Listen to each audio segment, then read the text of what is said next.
Hey guys, welcome back to The Readers. I hope you're having an amazing day. Let's get right into the stories. The first one is Pro Revenge Story. This story takes place about 5 years ago. In the late 2010s, my friends and I would frequent a small billiards place in a neighboring town where you could rent a table by the hour or play per game. We'd play a few games, watch whatever sports were on TV, and have casual conversations. There were no problems and no drama until about 3 months of us visiting this place. A guy shows up and takes our spot at the billiards table. No big deal. We were all chatting anyway. 20 minutes later, my friend Mike lets him know we want to play next game, and the jerk is super dismissive. "Hey man, we'd like to play next if that's cool," Mike said politely. The guy barely looked up from his shot. "Yeah, whatever," he mumbled before turning back to the table. Needless to say, we didn't get in during the next game, so I politely let him know we wanted to play next. Another lady chimed in she wanted the game after us. The guy blatantly ignored me and the other woman. "Excuse me," I said, tapping him lightly on the shoulder. "We've been waiting for quite a while." He just turned his back to me and continued playing. The woman waiting behind us sighed loudly. "Is this guy for real?" she whispered. Some more time going by and the guy leaves the table. We see our chance to get in. We put the quarters in and the balls are dispensed, except the green 6 inches ball. The guy took it to the bathroom with him. "Did he just—" my friend Lisa asked, looking at the incomplete rack. "He totally did," I replied, shaking my head in disbelief. At this point, it was ridiculous, and we notified the manager. The manager noted it was 12:30, and they were going to be calling last call and closing, so he didn't want to make a scene by kicking him out. He gets us another ball so we can play. "Sorry, folks," the manager said with an apologetic shrug. "We're closing soon anyway. Here's another 6 ball you can use." The guy comes out of the bathroom and knows we realized what he did. He smirks and proceeds to the patio to have a cigarette, bringing along his beer and the green billiard ball. "Look at this jerk," whispered my friend Dave. "He's actually proud of himself." The guy comes back in and tossed the ball he was holding onto the table, hitting a few balls on the table and messing up our game. He goes up to the bar just in time for last call. "Oops," he said with an exaggerated innocence that fooled no one. "My bad." One of the friends I was with, Chris, suggested we follow him home and each call the highway patrol to report a suspected drunk driver. 3 of 4 of us agree, so when he leaves, we used our smartphones and coordinated several calls to the police. We provided details like license plate, vehicle make and model and color, and mentioned the car nearly hit another vehicle, was swerving between lines and driving erratically. This was under a 15-minute plan. We had no idea where the guy lived, but suspected it was close as he was visiting a neighborhood place, so our time was limited. "I'll go first," I said into my phone. "Silver Honda Civic, license plate BTR 492, driving erratically on Maple Street heading east." "Wait 5 minutes before your call," Chris instructed Lisa. "Different reports will seem more credible." The one guy who didn't notify the police, Dave, tailed the jerk and called us giddy when a police officer pulled between him and the guy and turned on his lights to pull him over. "Guys, you won't believe it," Dave's excited voice came through the speaker. "They got him. Cop car just lit up behind him. He's pulling over now." The police blotter that week included an arrest of a guy who was pulled over after multiple calls of erratic driving. He wasn't arrested for DWI, but instead for driving on a suspended license. "Check this out," Chris said the following weekend, showing us the police blotter on his phone. "Our pool table thief got booked for driving on a suspended license." Lisa raised her glass. "To justice being served.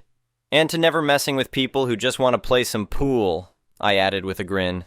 The next one is an entitled people story. I've owned my small ranch for about 15 years now. It's nothing fancy, just 20 acres of land where I keep a few horses, some chickens, and grow hay for feed. The property backs up against a wooded area, and for the longest time I had the most peaceful neighbors you could ask for. That all changed when my old neighbor sold his property to this new guy who moved in from the city. From day one, this neighbor made it clear he thought ranch life was beneath him. He'd moved out to the country for the peace and quiet, he said, but apparently that peace and quiet didn't include the natural sounds of farm animals or the smell of hay and horses. Within his first month, he was already complaining about my rooster crowing in the morning. I tried to explain that roosters crow at dawn and there wasn't much I could do about it, but he just huffed and said I should get rid of it or keep it inside. Inside. A rooster. Things escalated from there. He complained about the smell of manure when I was fertilizing my fields. He complained about the dust when I drove my truck down my own driveway. He even complained about my border collie barking when she was herding the chickens. Every week brought a new complaint, and every week I had to politely explain that this was ranch country, and these were normal ranch activities that had been happening long before he moved in. The guy had this attitude where he thought he could just tell everyone what to do. He'd moved to a rural area but wanted it to operate like some manicured suburban neighborhood with an HOA. The problem was, we didn't have an HOA, and this was agricultural land zoned for exactly what I was doing. About 6 months into his residency, I noticed he'd started dumping his yard waste along the fence line between our properties. At first, it was just grass clippings and leaves, which honestly wasn't a huge deal, but it annoyed me because it was clearly on my side of the fence. I went over and asked him nicely to stop, and he just shrugged and said the wind must have blown it over there. The wind. In neat piles. I let it slide because I didn't want to start a war with my neighbor, but that turned out to be a mistake. He took my silence as permission. The piles got bigger. Soon he was dumping branches, old wood, and other debris. Then came the real trash. Bags of household garbage, broken furniture, old appliances. This guy was literally using my property as his personal dump. The final straw came on a weekend morning when I went out to check on the horses and found he'd dumped an entire load of renovation debris along my fence. We're talking broken drywall, old tiles, construction waste, even some paint cans. It was a massive pile that would have cost him a few $100 to haul to the proper disposal site. Instead, he'd just backed his trailer up to my fence line and dumped it all on my land. I was furious.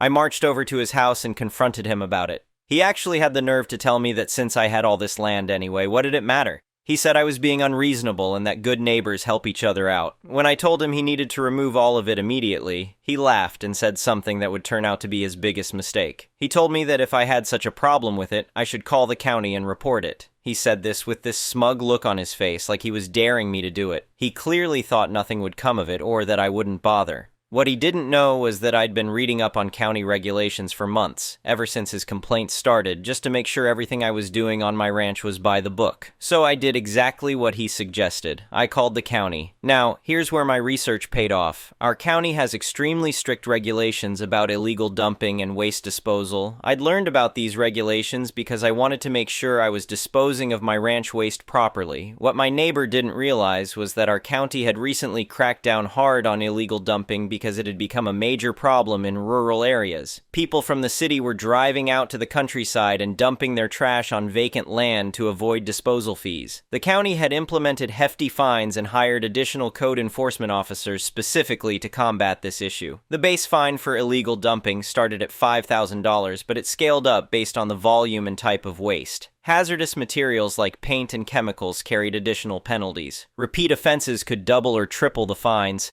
When the code enforcement officer came out, I showed him everything. I walked him along the entire fence line and documented every pile of trash, every bag of garbage, every piece of construction debris. I had photos with timestamps showing when each new pile appeared. I even had security camera footage from my barn that showed my neighbor backing his trailer up to the fence and dumping the construction waste. The officer was thorough. He took measurements, photographs, and samples. He noted the paint cans and other potentially hazardous materials. He documented that this was clearly not a one-time incident, but a pattern of illegal dumping spanning several months.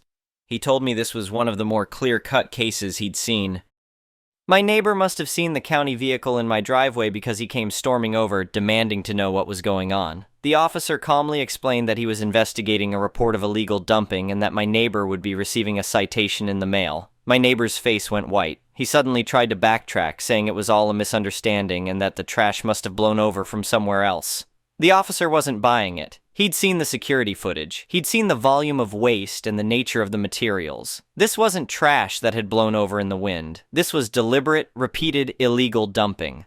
A few weeks later, my neighbor received his citation. The fine was $15,000, $5,000 for the initial illegal dumping violation, another $5,000 for the hazardous materials, and an additional $5,000 because the county considered this a severe case due to the volume and duration of the dumping. He also had to pay for the cleanup and disposal costs, which added another couple thousand on top of the fine. My neighbor absolutely lost it. He came over screaming about how I'd ruined him, how the fine was ridiculous, how I should have just let it go. I calmly reminded him that he was the one who told me to call the county if I had a problem with it. I'd simply followed his suggestion.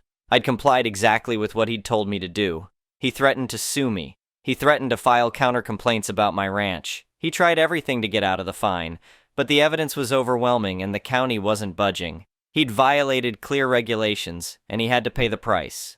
What made it even better was that when he tried to file complaints about my ranch operations, the county investigated and found that I was in full compliance with all agricultural regulations. Every permit was in order, every activity was legal and proper for agriculturally zoned land.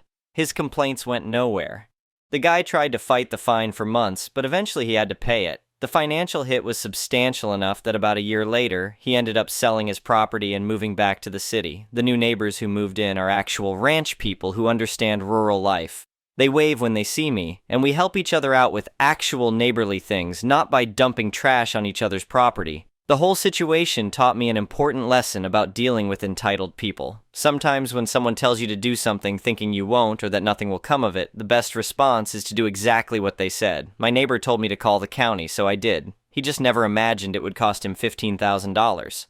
Looking back, I probably could have handled things differently. I could have tried harder to work things out, maybe offered to help him find proper disposal options. But honestly, after months of his entitled attitude, his constant complaints about my legitimate ranch operations, and his blatant disrespect for my property, I was done being nice. He wanted to treat my land like his personal dump? Fine. But he was going to pay the price for it. The irony is that if he'd just been a decent neighbor from the start, if he'd respected that he was moving to an agricultural area with working ranches, none of this would have happened. He could have saved $15,000 by simply paying a few hundred for proper waste disposal. Instead, his arrogance and entitlement cost him dearly. These days, my ranch is peaceful again. The horses graze without piles of trash along the fence. The rooster crows every morning like he's supposed to. And I never have to worry about finding garbage dumped on my property. Sometimes malicious compliance really is the best compliance. The next one is a petty revenge story. I was dumpster driving outside a thrift shop. I'm an artist who works with reclaimed materials, so I'm a semi-regular garbage picker. When I do, it's always bins on public property, and I always leave the site cleaner than when I found it as a way to say thank you. Many businesses discourage dumpster diving for liability reasons. If I'm asked to leave, I leave. At least 3 thrift shop employees saw me digging through their dumpster and did not care. I even chatted with one guy, and he helped me out by finding me a box to carry my stuff. Just as I'm packing up to leave, Karen comes out and says, "You can't put stuff in our dumpster." I say I'm not, and I carry on gathering my things. She starts to go off on me that I'm stealing. She points to a skate I had in my pile and says, "Those are skates we could be selling." It was a single skate that I had found in someone else's garbage, and I told her as much. I informed her that my pile contained trash that I had collected from around the neighborhood. She continued to falsely accuse me of stealing, and how the dumpster was on private property. It's not. She went back inside in a huff. I put a bunch of stuff back in the dumpster, which she technically explicitly told me not to do. But I clean up as I always do, making sure to not leave any trash outside the dumpster. But before I left, I placed the single skate dead center in front of the dumpster. The next one is a malicious compliance story. I've worked at an accounting firm for 6 years. For the first 5 years, whenever I'd have a notable interaction with a client, I'd log this on a shared spreadsheet that I created. Everyone I worked with had access to this, and you could literally just CTRLF the account information and find whatever you needed. Super simple. If ever my manager Zara needed a quick update on an account, she'd call me and I'd give her all the information she needed. At the 5-year mark, I'd managed to annoy Sarah by cutting back on attending optional social-only outings despite having made them aware I do suffer with social anxiety and was off my medication. I was polite and professional in work as usual, just declined optional work outings. Side note, I tried for years, but it was a lot of cattiness. I'd even been sexually harassed, gaslit about it, and even openly insulted at these events before I decided no more. Off the back of this annoyance, Sarah decided that my spreadsheet was too intricate and time-consuming to access, and it needed to be logged upon the accounting system itself, alongside my spreadsheet. The accounting system was often slow, at times non-functional. The logging process was moderately time-consuming, but slowed my role majorly to have to fully pull up each account just to update an email trail. I initially pushed back and asked why the sudden change. How was loading a spreadsheet more complex? This wasn't how I was trained, etc. Sarah told me it was easier for her to see notes on the accounts themselves. I asked why this has suddenly become a problem after 5 years. She had no answer other than she'd always preferred them on the account, but now she wants to action it. I started logging notes on the system begrudgingly, alongside my spreadsheet. Sarah continued to use my spreadsheet regularly. She would also continue to call for updates even when I had made 2 sets of notes for her convenience. She never checked my notes on the accounting system, but I continued to log. It was only when I noticed none of my coworkers were being asked to log to the extent I was that I started slowly reverting back to my spreadsheet. Sarah didn't care about this at all, but was prone to mood swings. When she would be having a bad day, she would remember how to check notes on the accounting system just to call me up and berate me for not having logged them. Sometimes I would push back with points made above, but she wouldn't even address this. Occasionally I'd get an I know, and then she would just continue on her rants about how it just needs doing.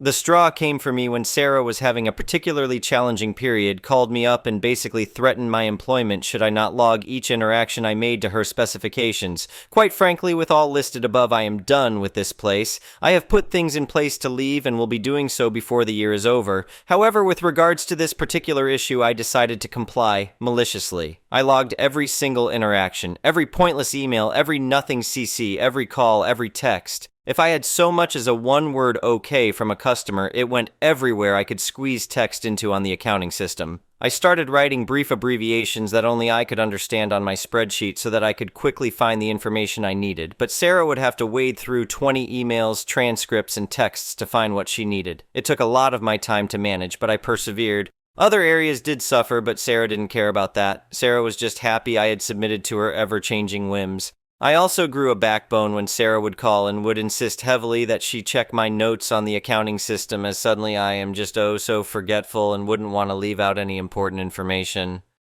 She knew what I was doing, but she couldn't do a thing about it. As I'd told several coworkers about how happy I was, Sarah pushed me to use the accounting system. How smart she was, it saved me so much time, etc. My good times with watching her sift through countless texts and emails came to an end last month. After 6 months of watching her wade through the ocean of emails, transcripts, and texts I would leave on each of my accounts, I checked my emails one morning to find that Sarah had, without any communication, scheduled a one weekly occurrence meeting with me, solely to get updates on all my accounts. I accepted the invite with glee and waited for it to roll around. When the meeting commenced, Sarah pulled out a notebook where she had been keeping every query on my accounts she had over the past week. It was surprisingly extensive, but I imagine she'd been stockpiling a lot longer than a week to be petty, and also to avoid using her convenient new logging method. I listened and nodded, customer service smile on my face while she explained how it needed to be a meeting because sometimes I just don't have time to check notes. And I think it's easier for all of us to do it this way.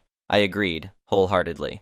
A smug smile crept across her face, and she told me the first account she would need an update on. Without skipping a beat or allowing one crack in my customer service smile, I put on my screen share and it showed the account she had queried on accounting system with the notes tab open. She's smug smile dropped, replaced by a look of poorly composed, white-hot, seething rage. I then, bar for bar, read the entirety of the relevant notes on the account. No paraphrasing, no deviation from the written text whatsoever. Same with the next account, and the next. By the time the call had concluded, Sarah had a face like thunder and didn't even say goodbye when the call ended. The following day, there was a team-wide email issued with the subject, Urgent Notes Update. It was a 1-paragraph email about how, due to some site issues, the accounting system was no longer suitable to store our notes, and we are to return to the prior system of keeping our own records.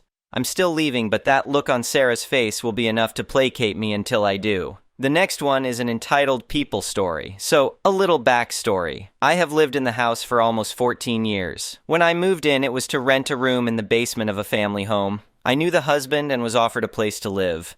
Several years ago, they got divorced, and long story short, I stayed and have been living peacefully with her and her kids. They do their thing, I do mine, and I help out when needed. There were 3 girls and a boy. The boy is the youngest and is in kindergarten. So, 9 months ago, she gets a call from a childhood friend who needed help, so she moved in. She had issues with addiction, which I don't shame anyone for, and her mother had custody of her kids. In May, her mom was evicted and the kids ended up moving in with us. Since her kids moved in, 1-year-old boy and 5-year-old girl, the dynamic changed.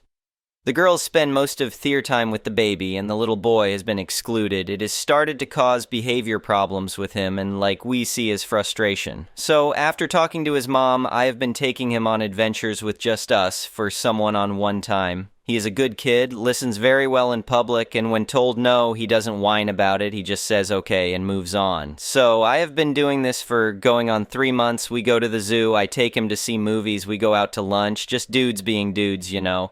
Now the entitlement. The new roommate approached my roommate and said it's unfair that I'm favoring the boy. She said that if I'm going to spend money on one kid, I have to do that with all of them. No, I do not. None of these kids are mine. And I'm just some dude who rents a room in the basement. If I decide to spend money on someone, it is my choice of who and what it is spent on. I have no obligation to her, or any of her kids. I'm nice to them, but to be honest, I don't like her daughter. She lies about almost anything. She breaks things just so others can't have them. And no matter what is asked of her, she argues about it. She also pesters the boy till he reacts and then tells on him for reacting. Anyway, this past weekend I am tinkering on my electric scooter 'cause maintenance and all that. The little boy comes over and we just hang out. I show him some stuff by opening the battery compartment and give him a rundown of all the parts and what they do. Yet again, just dudes being dudes. Well, he was telling his mom about it and was all excited to show off his new knowledge. Yesterday I went online and got him a kid's electric scooter. When I came home from work, I told his mom about it, and then the new roommate said, "Oh, that's cool. The kids will love it." I stopped her and made clear that it isn't for the kids, it is for him. It is going to be his property, and if he says she isn't allowed to ride it, the answer is no. She then starts to throw a fit because I'm being inconsiderate of her child, and now she is going to have to deal with a disappointed child. That's not my problem. I bought this for him so we could go out riding, just the two of us. Her daughter being disappointed is not my concern. I don't exclude her kid when we do things around the house. I give her treats and snacks just like the rest of the kids, but that's about as far as I'm willing to go with it. Her daughter doesn't know how to act in public and demands everything she sees, frequently throwing meltdown tantrums in stores when told no. I'm not putting myself in the situation where I'm responsible for that. I've already talked with the older girls and they understand why I'm showing him a bit more attention. In fact, the older two have been actively including him in more things since we talked. They told me they did feel bad for not including him in stuff, but they have been babysitting the baby and have been kind of preoccupied with it. The younger daughter just gave me a hug and said, "It's okay, Christmas is coming up." Anyway, I never even met this chicken before January, and now she thinks I should be buying stuff for her kid. The next one is an entitled parent story. Oh boy, didn't think I'd be posting this, but I feel like I'm going insane and need someone else to just tell me I'm not overreacting. Long story ahead for some backstory. Mother had always been very babying and wouldn't let me take any responsibility until I turned 16, at which point she expected me to do everything myself. We've had our fair share of arguments, which typically started from me forgetting or messing up something, such as forgetting my morning medication, I take 6 different pills every morning, not fun, or telling her to unblock my father after she got mad because he criticized her for constantly misgendering and dead-naming me. I have been out to her for 5 years and started to socially transition fully this year. A couple weeks ago, we got into an argument that ended in me storming off out of the house, annoyed after she came back home, worried because I had hung up on her calls. She and father had another petty argument about my and his upcoming trip, so I told her off, told her to talk it out like a grown adult, and slammed the front door. The thing is, I was going to an art club. It's a hobby she helped me start, and which was every week on that same Thursday evening. She quickly ran out of the door, stared to pull on my hair, arm, and finally coat sleeve. We argued in the front door and she was yelling her lungs out at me.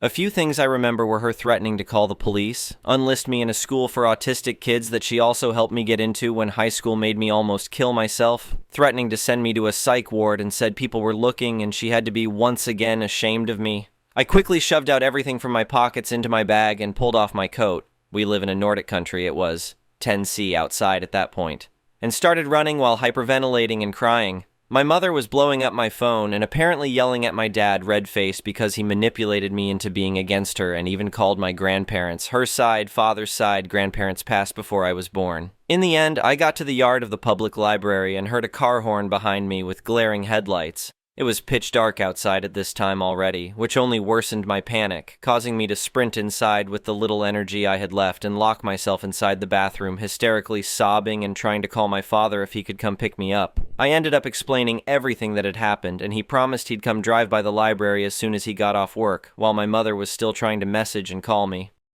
At some point, she calmed down a bit after my father told her on call that I was safe and warm. She asked where I was and told him she just wanted to bring me my coat and medications. And when he didn't tell her, she said she'd never forgive him for not telling her. I just want to ask what sane parent would tell where their child was after that other parent was screaming at them for 30 minutes on the phone, and their child was crying in a panic, begging to be picked up because they ran away from that parent in fear of physical violence. So he picked me up while I hid in the back seat of the car, in fear of her waiting at his front door. I calmed down and got some food and water as we got inside, yada yada.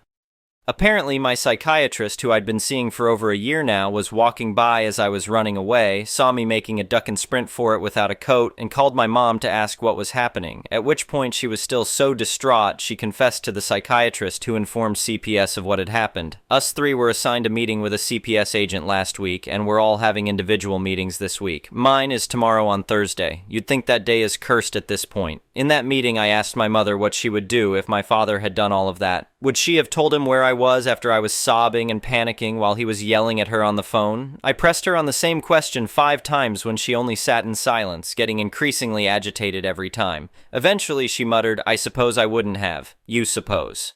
At that point, I was pissed off. When the topic came to how she treated me, I went off for 20 minutes past our planned meeting time about how she always treated me like a child thanks to my autism, everything hurtful she had ever said, including telling me, "You're not a ducking retard," she works in special education, when I was crying on the kitchen floor when we were arguing after I opened up about my mental health struggles, which she had been very aware of. I always tried to hide them in concern of causing too much worry for her, but I now see she was honestly just ducking guilt tripping me all along. I named so many times where she had manipulated me, defamed my father, who I earlier had issues with due to miscommunication, and he actually understood, grew from that conversation and got therapy, guilted me for having my own issues despite everything she had done for me, and how she acted like I was being so unjust for running away, and I shouldn't be angry at her for such a small issue. I was not angry. I never was. I was ducking terrified. After I finally calmed down, she was mortified. I think I saw a few tears run down her cheek, but I couldn't be sure. She eventually spoke up, and her only question was, "So you think I've never done anything for you?" At that point, I snapped again. I had just talked about how she would never listen to me and take her own perception of what I said as truth. I was so close to beating the crap out of her at that point, but as soon as I got up from the chair, my father stopped me and put a hand on my shoulder, guiding me to sit back down. Bless his heart, truly. Funny thing is, that meeting was 2 days after I'd moved out to live on campus. We had shared custody, so I legally couldn't stay at my dad's place forever, so I instead talked to our principal if I could live on campus. Me and my dad quickly signed the contract. We only had to pay 20 euros in collateral fees for the keys, and everything else was completely free, including 3 meals a day delivered to the shared kitchen's fridge. They even made sure to make special prep meals for me since I have ARFID and struggle with a lot of complex foods with multiple ingredients mixed. After the meeting, my father had to go back to work. The campus was a 20-minute drive away from our hometown, and my mother was the only one free to drive me back there. The whole walk back, I was so relieved because I got to tell her everything I had wanted to say, and she couldn't interrupt and deny everything every 5 seconds like she always did. The whole car ride, she was dead quiet. I had a beaming, smug smile and refused to talk to her at all. When we got back onto campus, she asked something along the lines of, "Can't I at least get a hug?"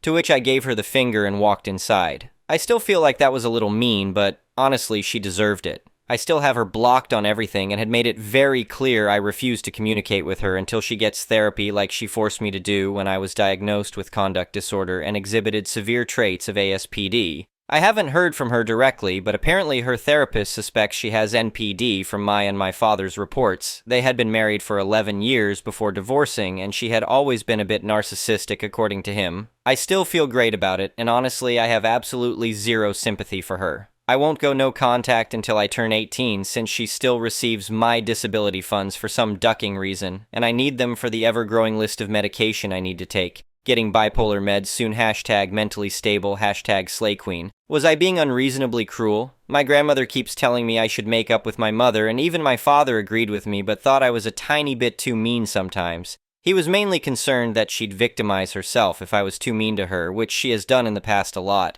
But I still feel like the crap she got was deserved. I know she had been crying a lot after that, but honestly just knowing that makes me feel even better. Let that idiot weep for the consequences of her own actions. Anyway, thank you for watching.